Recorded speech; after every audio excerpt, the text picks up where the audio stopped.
Okay, today we are going to be talking about pronation. And we're going to be talking about what pronation is, what people think it is, and what it actually is, and why it's a good thing.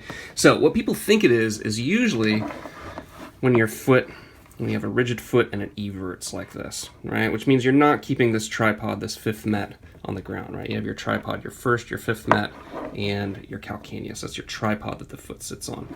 So if the foot lifts up and your arch collapses, but this isn't actually touching the ground, that's just an everted foot. That's not actually a pronated foot because your tripod needs to stay on the ground at all times. So why is pronation important? Well, let's first look at what pronation is, and then we'll see why it's important. So pronation is weight bearing into the foot. Okay, and you see all of these joints and what they're doing when weight comes down into this foot. We get the calcaneus in the back.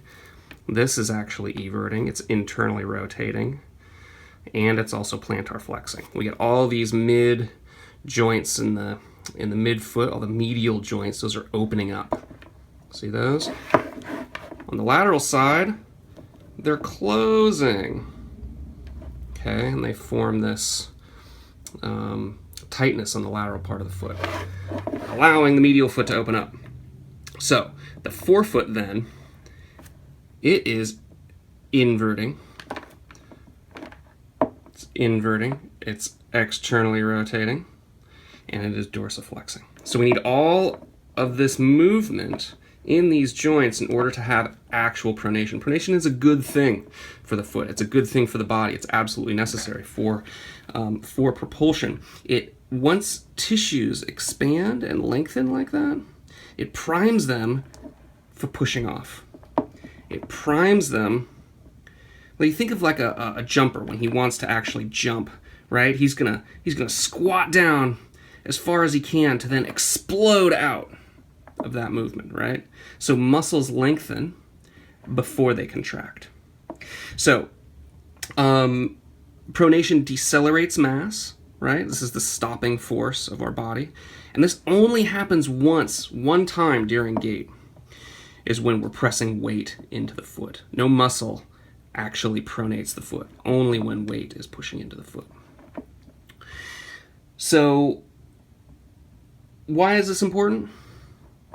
Because you need all joints to move. If one joint isn't moving, you're going to get that movement from somewhere else. So you're going to get more internal rotation. So you see a lot of people with a talus that's really internally rotated, right, to try to get these joints to open up more. Maybe your glutes aren't firing, right, higher up, because the glutes, they need to be lengthened in order to spring back, right? Just like these tissues, they need to be lengthened in order to spring back. So your glutes need to be lengthened. So that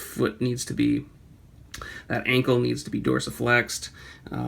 Your knee needs to be in flexion to really bring that glute into length, to explode out of it, right? So you'll see people trying to get more glute activation by internally rotating that talus and then really dumping over those medial joints. So that is proper pronation of the foot. I hope you enjoyed the video. We're going to be talking about proper supination later on. Really important info here on the foot.